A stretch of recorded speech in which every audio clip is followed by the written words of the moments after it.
Hey trainers, it's Buck down here along with Sackboy, KK Shiv 128.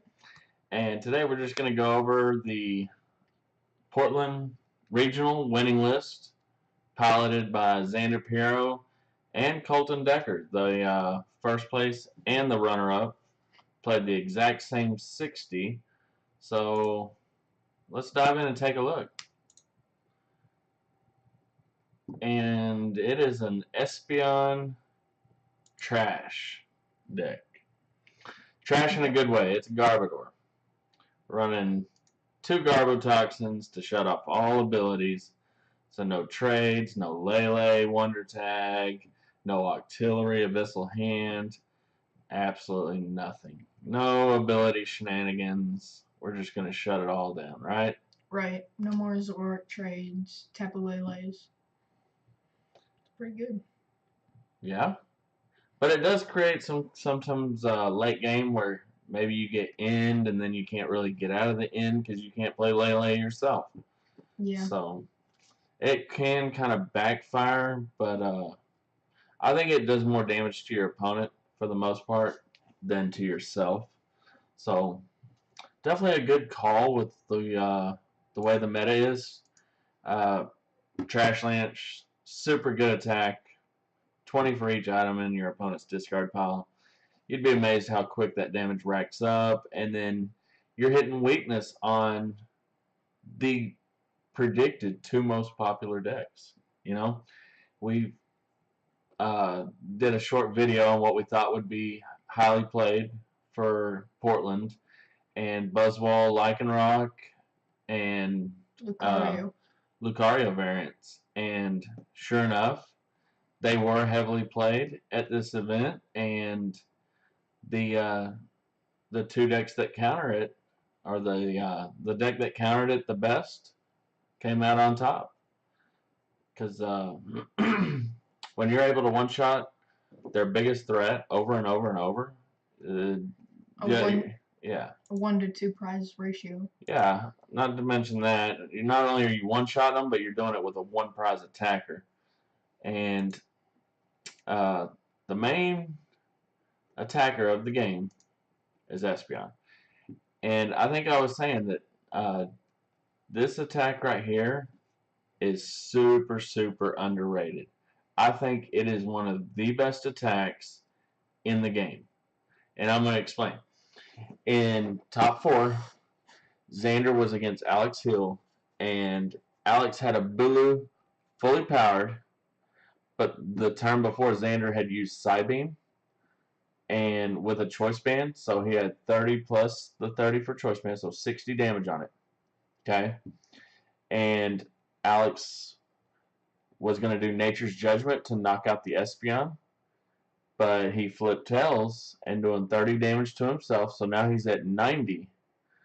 And when the turn ended, it came back to Xander. He simply attached DCE, knocked out the Bulu. Yeah. And I think people really, really sleep on this attack here. I think it's really good. What do you think? I think it's good because you can do turn 1 60, because with Eevee's ability, you can just do it on turn 1. So if you're going second, you can punish them and get them confused. And the only way they can get out is by retreating or evolving their Pokemon. And being confused, just missing an attack is really bad.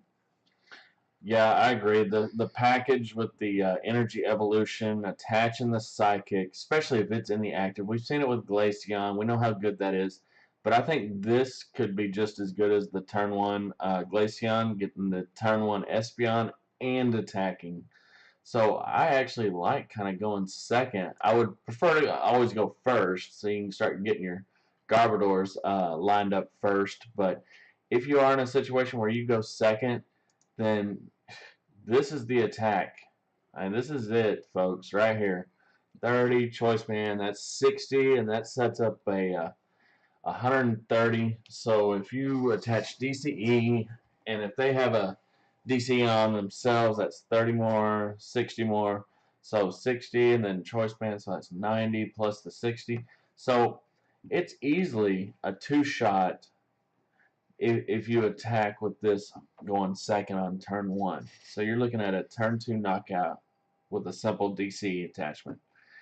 And the Divide GX, if you're worried about the Lichen Rocks, then you just target down the Rockruff for 60 damage, put 6 damage counters on the Rockruff. It's out of play, not worried about it, and you can put 4 more on a Zorua or another Rockruff, and it's just really, really good.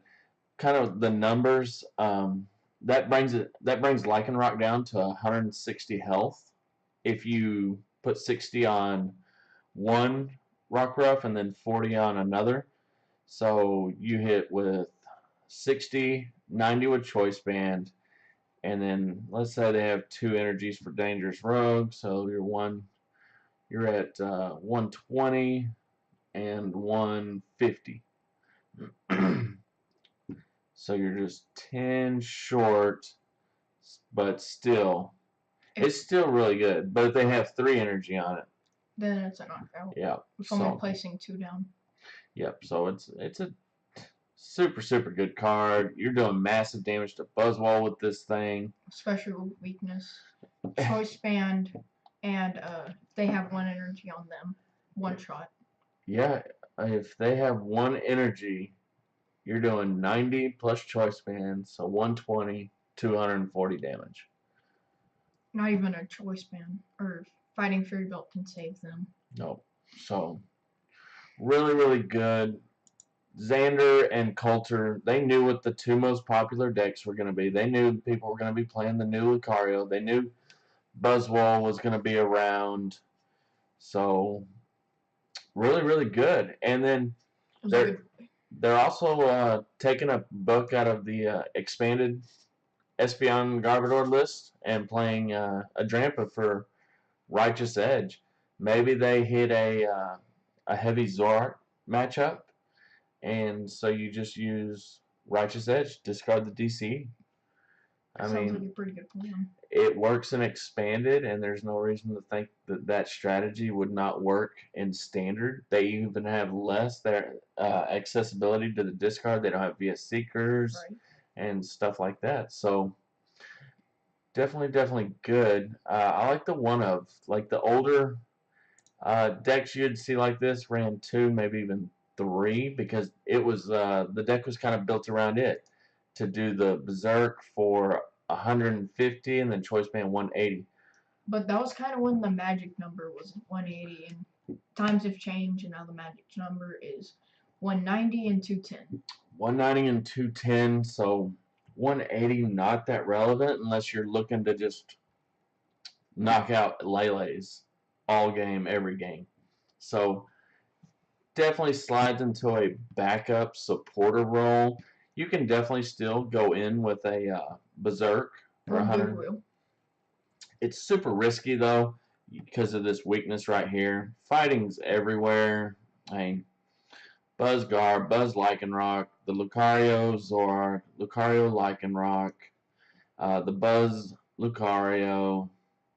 So the fighting weakness, definitely one of, and I think it's more for like Zoroark matchups rather than to just go in against the fighting variants. So yeah, that does seem like a good purpose for it. Definitely a good one tech of. And then same with kind of Tauros. It has a really good GX attack too, and the Rage is pretty good too if they're not able to hit the 180. A lot of these decks like Gliscopod, maybe it does 120 damage, and you can just Rage for a knockout against Gliscopod. So that way they don't have a chance to Acerola or Max Potion, anything like that, Does Rage get the knockout on a Gliscopod? If they do 120 on you, the Mad Bull GX for sure does. Yeah, Mad Bull, but Rage, it does 10 more for each damage counter, so no. Well, 20, and then, so if they did 120, so that's 140, so no, 170. So if it had 160 damage counters. But I don't think I would go in with Rage. I think I would just, if Gliscopod's hitting me, I just Mad Bull. straight away. Yeah. Knock out the threat. Done. So a 1-up tech for it. Pretty good. Also, early game you can knock out the Zoros with his second attack. That's super good too. Or rock roughs. You can hit the rock ruff. That's risky too with the fighting weakness. But if you start with it, then you can take out. You can snipe Zoros. You can snipe the rock roughs. You know, there's a lot of value there. Hitting that magic number of 60 for just a DC. That's definitely not bad. 3 Lele, like I said, you need to get set up. You need to get your pieces. You need to find supporters. A lot of times you might have to Lele, grab a supporter, even though you already played a supporter, and then put the float stone on Garbo to activate Garbotoxin, just so you have a supporter with the Garbo lock in play. You know. Right. So let's expand it out and take a look at the trainers. 2 Field Blower. That's maybe in the mirror match. Get more of their items in the discard pile. Definitely, I think that would be probably the main use of it, or if maybe a parallel, so you can get rid of their parallel and you can parallel with your own. Right. So 2's fine. 1 Super Rod, just in case you are only running 2 Garbotoxin and 2 Trash Lance. So if one's prized, you can get it back with Super Rod. And 7 energy. And only 7, not 8 energy. So Super Rod's better in this situation than Rescue Stretcher. It serves kind of both purposes since you want to replenish your energy and shuffle back in your Garbodor or Garbotoxin. 4 Ultra Ball to get whatever you need. 2 Parallel definitely could be kind of bait him to play more support or item cards like Field Blower to discard it. That's plus 20 more damage. Either they play an item, deal with the 20, or they have to deal with only having 3 bench Pokemon. I think if you find yourself behind and you play Parallel, Garbotoxin Lock, a Floatstone on Garbotoxin, and then hit them with an N, unless they draw a supporter, they're stuck. Yeah. They are in a bad way. And that's how this deck can make some pretty huge comebacks from that little combo. It's that simple. You know, maybe you're down to, your opponent has only 2 prizes left to take. Drop the parallel. They have to get rid of some valuable Pokemon, maybe an Octillery or something like that. And then you hit them with the Garbo Lock and then in. And they have to basically find Field Blower, Lele, or a supporter. And if it's late in the game, they may not be able to find a supporter. You know? So yeah, definitely could be really good. We've seen that combo kind of work in Expanded. So definitely carries over to a standard, I believe. Only 1 Bridget. The list is super tight. It'd be nice to have a Rescue Stretcher, and it'd be nice to have a second Bridget just in case if your stuff is prized. But I'm thinking worst case scenario, we Ultra Ball for a Tauros. We just put him in the active as kind of a meat shield. A meat shield. He can soak up some damage. People are going to hesitate to attack into it if they cannot one-shot it, because it's that simple to attach DCE and then just take a big knockout. So I think worst case scenario, we Ultra Ball for Tauros, and then hopefully we have another supporter to try to draw into some more basics the following turn. So 1 Bridget, 3 Cynthia, 4 Guzma, 4 N, 3 Sycamore. Heavy supporter line. Because of the Garbotoxin. Because of the Garbotoxin line. I think that's the biggest people. Biggest people. The biggest mistake people make in these Garbotoxin decks is you need to play at least 9 supporters. This one has 10. This one has 10. Like I think Natalie and Andrew Mahone's Buzz Garb list played 9, maybe 10, but you need at least 9 forms of draw support, and you're definitely going to go down prizes early. So N is definitely your number one supporter because, like I said, in combination with the Garbo lock, it could put your opponent in a really, really tough situation. For Guzma, Help end the game. yep, you're going to need closing knockouts with your Trash Lance. You want to be targeting down. Late game, they're going to have a lot of items in the discard. You also need to sometimes be able to move your pieces around. Maybe they fill blowered your float stone, and so he's stuck in the active, and he has a 3 retreat cost. And maybe you can't find the float stone, so you just have to Guzma him to the bench and then answer whatever's attacking you. So definitely 4 Guzma, super good.